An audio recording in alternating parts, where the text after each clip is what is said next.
Selamat pagi, salam sejahtera. Saya Renata Galuh. Saya akan membahas tentang dasar-dasar pada komunikasi bisnis. Di slide 2 ada pengertian tentang komunikasi. Komunikasi diambil dari kata komunis, yang berarti bersama dari bahasa Latin. Sedangkan berdasarkan kamus, artinya adalah komunikasi bisa mencakup ungkapan-ungkapan seperti berbagi informasi atau pengetahuan, memberi gagasan atau bertukar pikiran, informasi, atau sejenisnya dengan tulisan atau ucapan. Komunikasi dapat dilakukan secara verbal dan non-verbal. Verbal berarti kata-kata, sedangkan non-verbal berarti tanpa kata-kata. Di slide kedua ada unsur komunikasi. Yang pertama, manusia. Komunikasi dalam bentuk apapun selalu dengan keterkaitan manusia tersebut sebagai pelaku. Dalam hal ini, sebagai pelaku, baik sebagai pengirim pesan ataupun yang menerima pesan. Kedua, pesan yang berbentuk verbal atau non-verbal terjadi saat komunikasi sedang berlangsung, perkataan, suara, isyarat, gerak, dan sentuhan fisik serta ekspresi wajah adalah termasuk alat guna menyampaikan pesan. Contohnya, jabatan tangan yang disertai sebuah ucapan atau sebuah kata tertentu. Saluran dalam komunikasi pesan ini dipaparkan dengan indera secara verbal maupun non-verbal. Manusia sebagai pelaku utama dalam komunikasi memiliki saluran-saluran pesan melalui suara, melalui penglihatan, penciuman, dan sentuhan. Yang terakhir, gangguan. Gangguan juga mempengaruhi komunikasi, seperti contoh suara bising dapat menyebabkan gangguan saat pengiriman dan juga penerimaan pesan komunikasi, seperti suasana yang tidak nyaman dalam bentuk fisik, ruangan kantor yang panas dan bau, lingkungan yang padat, serta faktor pribadi. Di slide 3 ada tentang kendala dan komunikasi. Yang pertama, hambatan lingkungan disebabkan oleh manusia sebagai peserta komunikasi. Terdapat beberapa faktor lingkungan yang turut mempengaruhi proses komunikasi yang efektif. Yang dipicu oleh faktor lingkungan yaitu latar belakang fisik atau situasi di mana komunikasi terjadi. Hambatan lingkungan ini mencakup tingkat aktivitas, tingkat kenyamanan, gangguan, serta waktu. Yang kedua, hambatan fisik. Beberapa gangguan fisik dapat mempengaruhi efektivitas komunikasi. Hambatan fisik komunikasi mencakup panggilan telepon, jarak antar individu, dan radio. Hambatan fisik ini pada umumnya dapat diatasi.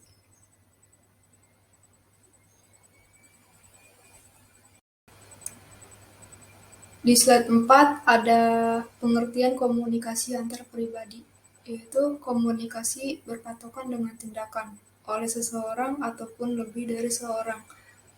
Baik pengirim maupun penerima dapat terdistorsi gangguan. Hal ini dapat terjadi di dalam suatu pesan dengan konteks tertentu, memiliki pengaruh dan juga kesempatan juga melaksanakan umpan balik. Di slide 5 terdapat model komunikasi antar pribadi. Yang pertama, model linier, yaitu model pertama dari komunikasi antar pribadi, yaitu linier, atau salah satu cara proses di salah satu tindakan seseorang kepada orang lain. Model linier terdiri atas 5 pertanyaan. Yang pertama, siapa? Kedua, mengatakan apa? Ketiga, dalam saluran apa? Keempat, kepada siapa? Yang kelima, dengan efek apa? Lalu kedua, interaktif. Model fitur utama dari model interaktif yaitu umpan balik, yang merupakan tanggapan terhadap pesan. Umpan balik dapat berbentuk lisan, nonverbal, atau keduanya, dan mungkin disengaja atau tidak disengaja. Lalu yang terakhir, model transaksi, yaitu kelemahan model interaktif. Kita membutuhkan sebuah model yang menekankan dinamika komunikasi antar pribadi dan peran bagaimana orang beranggapan selama proses tersebut. Model transaksi mengakui bahwa kebisingan hadir di seluruh konukisai antar pribadi. Di samping itu, mencakup fitur waktu untuk mengingatkan kita bagaimana orang berkomunikasi bervariasi dari waktu ke waktu. Di slide 6 ada memperbaiki komunikasi antar pribadi. Yang pertama, sudut pandang humanistik. Model humanistik menekankan pada 5 kualitas. Yang pertama, keterbukaan, kedua, empati, ketiga, dukungan, keempat, sikap positif, yang kelima, kesetaraan. Kedua, sudut pandang pragmatis. Model pragmatis menekankan pada 5 kualitas. Yang pertama, rasa percaya diri, kedua, kebersatuan, ketiga, manajemen interaksi, keempat, daya ekspresi, yang kelima, orientasi kepada pihak lain. Lalu yang terakhir, sudut pandang pergaulan sosial dan kesetaraan, atau disebut model teori ekuitas kesetaraan. Menekankan pada 4 kualitas, yaitu yang pertama, bertukar manfaat, kedua, menanggung beban biaya bagian, ketiga, mengintensifkan pertukaran manfaat pada saat biaya meningkat, yang terakhir, memperbesar manfaat untuk mengurangi daya tarik alternatif. Di slide ke-7 ada pengertian komunikasi dalam organisasi, yaitu sebuah masyarakat dalam bentuk kecil. Hubungan antara anggota organisasi diletakkan dengan komunikasi sehingga terbentuk kebersamaan yang memungkinkan organisasi dapat menjalankan fungsinya. Dalam sebuah perorganisasian, dalam komunikasi memiliki 2 fungsi yang penting, yaitu untuk memungkinkan para pihak yang terlibat pada organisasi dengan bertukar informasi yang dibutuhkan dan memisahkan para anggota dengan yang bukan anggota organisasi. Di slide 8 ada pola komunikasi dalam organisasi, yaitu setiap perusahaan melakukan komunikasi agar semua bagian yang ada di dalamnya dapat berfungsi. Cara pendekatan yang dilakukan oleh suatu perusahaan berbeda dengan perusahaan lain. Pada perusahaan kecil yang hanya mempekerjakan 5 atau 6 orang, pertukaran informasi dapat dilakukan secara informal dan langsung. Dan dengan ribuan karyawan yang terbesar, beberapa cabang perusahaan menyampaikan informasi kepada orang tertentu pada waktu yang tepat merupakan tantangan tersendiri. Di slide 9 itu ada polanya. Yang pertama ada roda, yang kedua Y, ketiga rantai, keempat lingkaran, dan terakhir semua arah.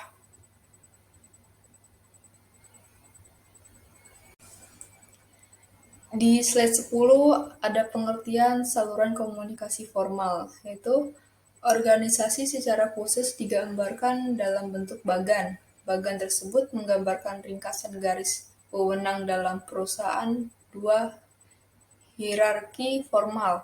Dalam bagan berikut ini, setiap kotak menggambarkan hubungan dalam sebuah rangkaian pemerintah, dan pada setiap garis melukiskan saluran formal saat penyampaian informasi resmi. Informasi dapat bergeser ke bawah, ke atas, atau horizontal melalui hierarki formal. Di slide 11 ada pengertian arah komunikasi dalam organisasi, yaitu komunikasi internal pada organisasi bergerak mengikuti arah, baik ke atas atau ke bawah maupun horizontal.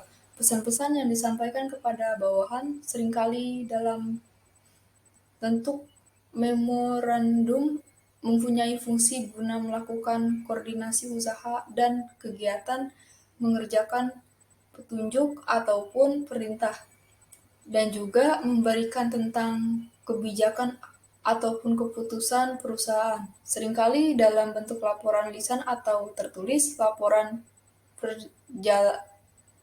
perjalanan, merupakan bentuk komunikasi horizontal dari satu bagian atau departemen ke bagian atau departemen singkat lainnya.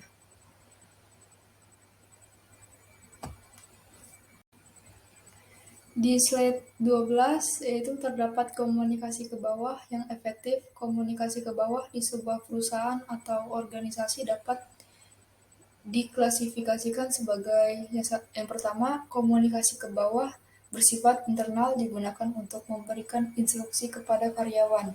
Kedua, komunikasi ke bawah membentuk dan membina semangat kerja dan itikat baik kepada perusahaan dan untuk pengelolaan karyawan. Yang kedua, komunikasi ke atas yang efektif. Semua perusahaan komunikasi lisan lebih sering dilakukan daripada komunikasi tertulis, karena komunikasi tertulis membutuhkan pembiayaan yang besar, sedangkan komunikasi lisan lebih diprioritaskan.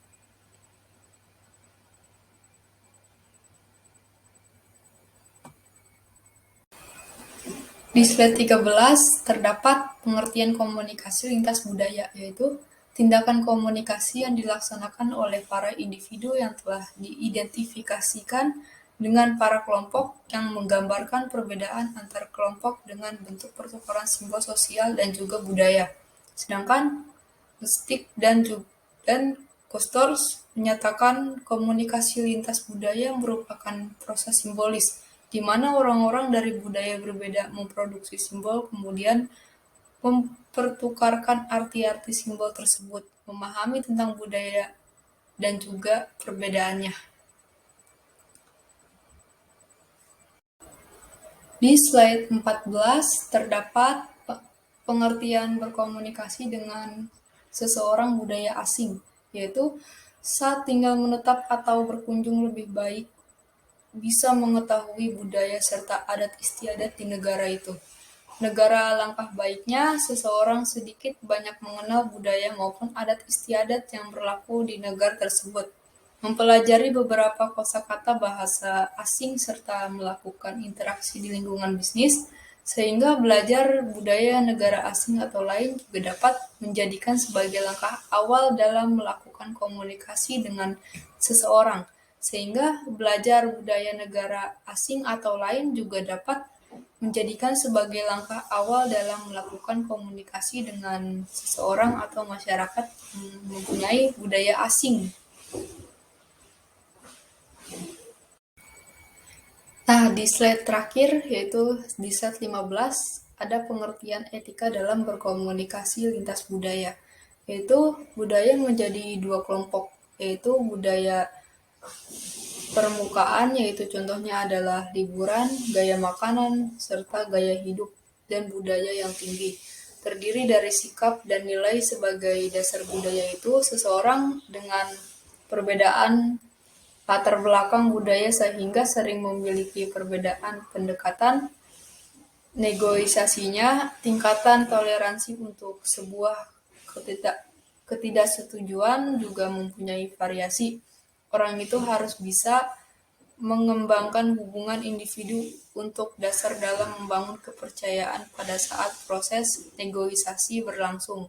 Seseorang yang berlatar belakang budaya berbeda mempunyai kemungkinan dalam menggunakan teknik cara pemecahan masalah dan pengambilan keputusan dengan metode yang berbeda. Jikalau kita mempelajari budaya mitra sebelum bernegosiasi, dirasa akan lebih mudah untuk memahami pandangannya, memperlihatkan sikap yang lebih luas, sabar, sikap bersahabat, dan sabar bisa memberi pengaruh baik dalam proses negosiasi, sehingga pada akhirnya mampu mendapatkan solusi yang memberikan keuntungan kepada kedua pihak.